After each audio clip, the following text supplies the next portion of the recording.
নাহিয়ান বিন জসিমের report. না থাকায় কলকাতায় বিশ্বকাপ ম্যাচ নিয়ে আগ্রহে ভাটা, বিক্রি হয়নি ইডেন গার্ডেন্সে ম্যাচের টিকিট। ভারতের ম্যাচ না থাকায় ক্ষুব্ধ স্থানীয় সমর্থকরা। আইসিসি ইভেন্টে নিজেদের গুরুত্ব বাড়াতে 2027 ওয়ানডে বিশ্বকাপে দারুণ কিছু করতে হবে বাংলাদেশকে, বললেন সাবেক প্রধান নির্বাচক নান্নু। এখন থেকেই প্রস্তুতির পরামর্শ। জয় তুলে নিয়েছে পাকিস্তান। নেদারল্যান্ডসের দেওয়া 147 রানের টার্গেট তাড়া করে 3 উইকেটে জয় নিশ্চিত করেছে সালমান আঘার দল। টস হেরে আগে ব্যাটিংয়ে নেমে প্রথমে 3 উইকেটের ডাচদের সংগ্রহ ছিল 105, তবে এরপরেই আসা যাওয়ার মিছিলের শেষমেশ তারা অল আউট হয় 147 রানে। লক্ষ্য তাড়ায় পাকিস্তান একসময় ছিল পুরো নিয়ন্ত্রণে। 9 ওভারে প্রয়োজন ছিল মাত্র 50 রান, হাতে ছিল 8 উইকেট। ক্রিজে বাবর আজম আর সাহিবজাদা ফারহান, তবে হঠাৎ ব্যাটিং বিপর্যয়ে 16 রানের ব্যবধানে হারায় 5 উইকেট। 2 উইকেটে 98 রান করা দল 114 রান তুলতেই হারিয়ে ফেলে 7 উইকেট। কিন্তু অলরাউন্ডার ফাহিম আশরাফের 11 বলে 29 রানের ঝোড়ো ইনিংসে ভর করে ম্যাচ জিতে নেয় পাকিস্তান। 19 নম্বর ওভারে লোগান ফন বিকের বলে 3 ছক্কা ও 1-4 মারেন তিনি। 3 বল হাতে থাকতেই জয় নিশ্চিত হয় পাকিস্তানের।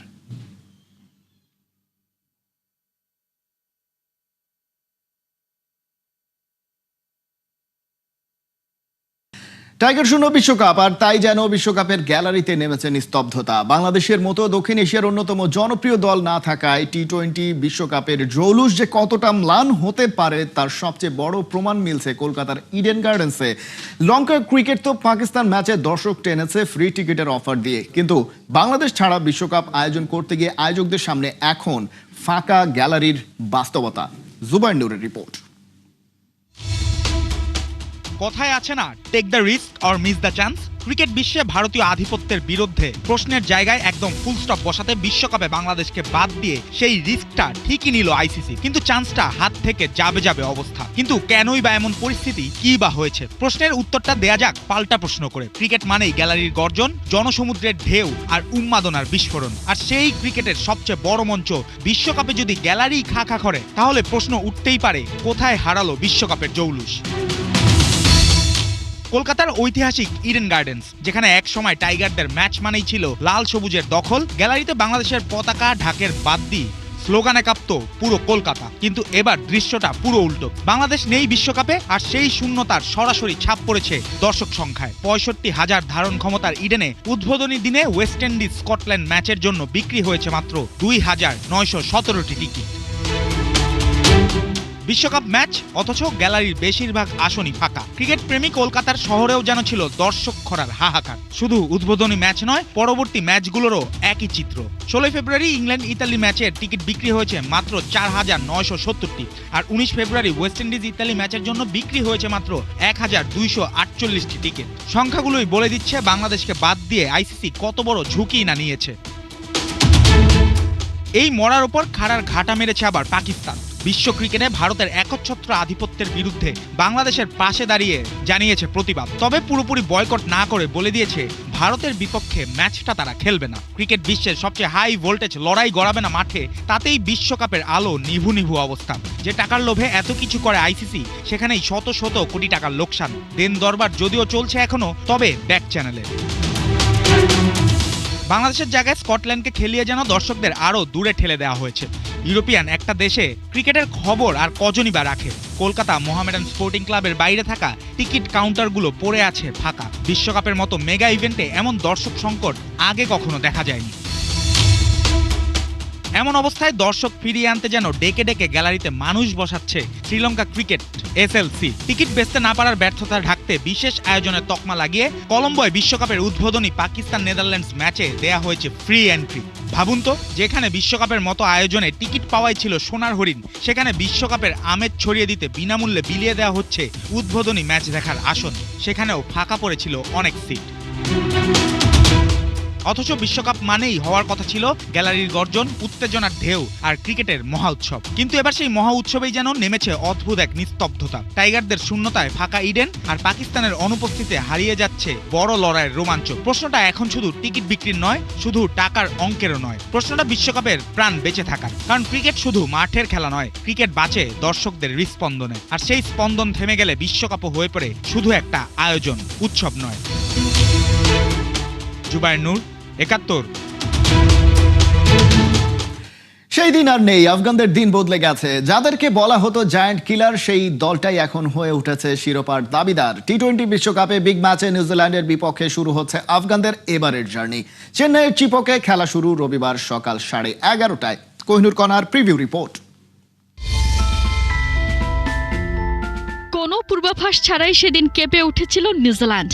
মাটিতে মিশে গিয়েছিল মহাপরাক্রমশালী অস্ট্রেলিয়ার অহংকার। লেখা হয়েছিল এক নতুন ইতিহাস। 2010 টি-20 বিশ্বকাপে ডেবিউ হওয়া আফগানরা 24-এ এসে চড়ে বসে সেমিফাইনালের ট্রেনে। যাদের গায়ে শুরুতে ছিল জায়ান্ট কিলার ট্যাগ, শক্তির মানচিত্রে দলটা এখন বিশ্বকাপের কন্টেন্ডার। কি এক অদ্ভুত কাকতাল! 2024-এ যে নিউজিল্যান্ডকে হারিয়ে দাপটের জানান দিয়েছিল আফগানরা, এবার সেই কিউই বধের মিশন নিয়ে বিশ্বকাপে নিজেদের ওপেনিং ম্যাচ খেলতে নামছেন রাশিদ খানরা। তবে সময়ের সাথে মোমেন্টাম হারিয়ে ফেলেছে আফগানিস্তান। শেষ 21 টি-20-র 12টিতে কেবল জিততে পেরেছে দলটা। ট্রান্সিশন সিরিজের ফাইনালে পাকিস্তানের বিপক্ষে হার, এশিয়া কাপ থেকে বিদায় নেয় প্রথম রাউন্ডে। তবে গ্লোবাল টুর্নামেন্টে সবকিছুই তো আনপ্রেডিক্টেবল। ব্যাটিংয়ে কনসিস্টেন্ট ইব্রাহিম জাদরান আর বোলিংয়ে লেথাল ওয়েপেন নিয়ে হাজির রাশিদ খান। সাবকন্টিনেন্টে বিশ্বকাপ মানেই আফগানদের স্পিন ভেলকে। রাশিদ খান, মুজিবুর রহমান, 41-এর মোহাম্মদ নাবির সাথে 21-এর নূর আহমেদ। স্লো টার্নিং উইকেটে যে কাউকে নাড়িয়ে দিতে পারে যখন তখন। এদিকে সেন্টেনারের কাঁধে হাত রেখে প্রভিডেন্সের সেই স্মৃতিটাই হয়তো মনে করিয়ে দিচ্ছেন রাশিদ খান। চাইলেই কি আর তা ভোলা যায়? একদিকে ফজল হক ফারুকী, অন্যদিকে রাশিদ খানের ধ্বংসযজ্ঞ। আফগানিস্তানের কাছে 75 রানে অল আউট হয়ে 84 রানের বড় ব্যবধানে হেরে যায় কেন উইলিয়ামসনের দল। এবারে চেন্নাইতে সেই প্রতিশোধ নেয়ার পালা। আফগানদের বিপক্ষে এখনো পর্যন্ত কেবল 3 বার লড়েছে নিউজিল্যান্ড। দু দলের আছে সমান 1টি করে জয়। 2021 বিশ্বকাপের রানার্স আপ, ওইটাই এই দলটার সবচেয়ে বড় সাফল্য। সে বৃত্ত ভেঙে বেরোতে চায় বটে, তবে প্রস্তুতিতেও খেয়েছে হোঁচট। হোস্ট ভারতের বিপক্ষে সিরিজ খেলে হেরেছে 4-1। টুর্নামেন্টের আগে ইনজুরিতে ছিটকে গেছেন ব্রেসওয়েল। ফিন এলেন, টিম শেফার্ড শক্তি বাড়িয়েছেন খানিকটা। স্পিন ডিপার্টমেন্টে ভরসা ঈশ্বরী আর Kiwi captain Mitchell Santner. Big match, দুদলের লক্ষ্য একটাই, ম্যাচ জিতে মোমেন্টাম বাগিয়ে নেয়া। প্রতিশোধ নাকি আরও একটা চমক? আফগানিস্তান নাকি নিউজিল্যান্ড? চিপোকে কে কাকে চেপে ধরবে? কোহিনুর কণা, 71।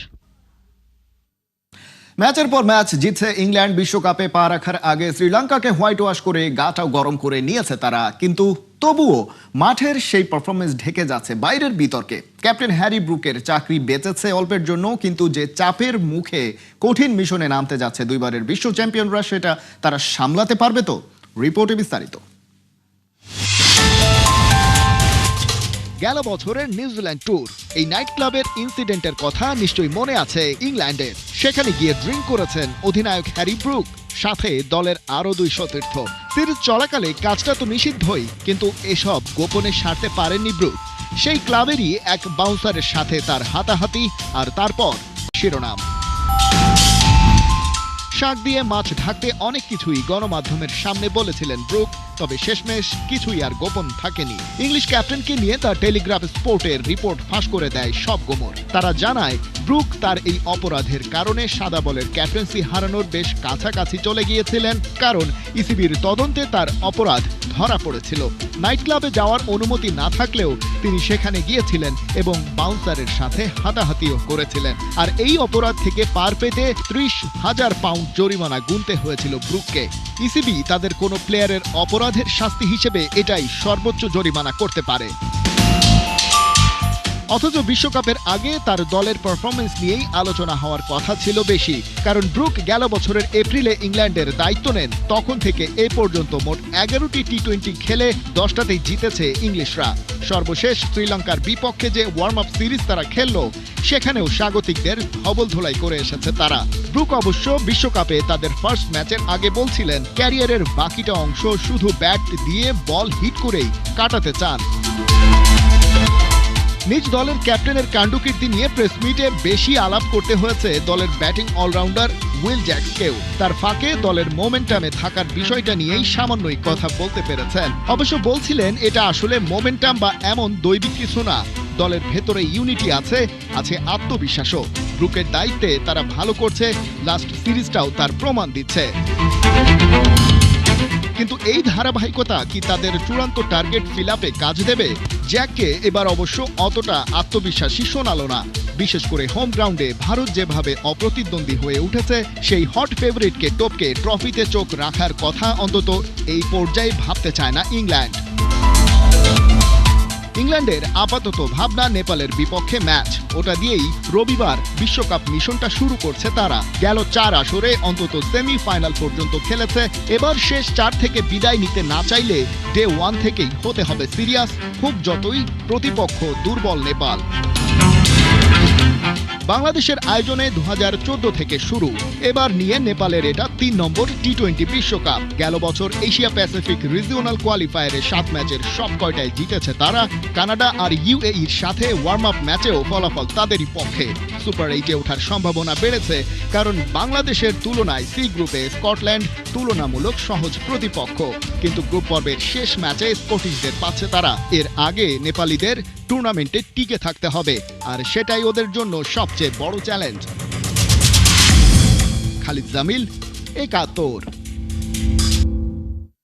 পাকিস্তান বিশ্বকাপের সব ম্যাচই খেলবে, কিন্তু ভারতের বিপক্ষে মাঠে নামবে না তারা। ভালো কথা, কিন্তু কোন আইনে বা নিয়মের জোরে এই সিদ্ধান্ত নিল তারা? এই প্রশ্নের উত্তর পিসিবির কাছে অফিসিয়ালি জানতে চেয়েছে আইসিসি, আর সেটা জানাতেই এবারে ইন্টারন্যাশনাল ক্রিকেট কাউন্সিলের সাথে আলোচনায় বসছে পাকিস্তান ক্রিকেট বোর্ড।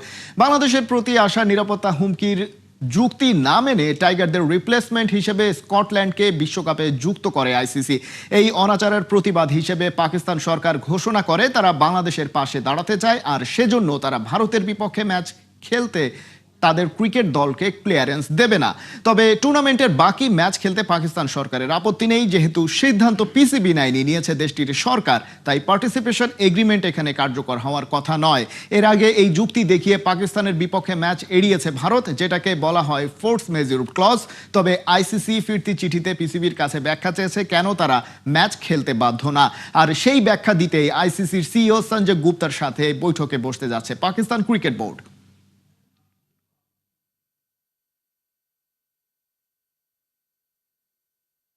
তীরে এসে তরি ডোবানোর গল্পই রচনা করলো বাংলাদেশ। নেপালের পোখারায় সাফ অনূর্ধ্ব 19 নারী ফুটবল চ্যাম্পিয়নশিপের ফাইনালে বড় ধাক্কা খেল বাংলার মেয়েরা।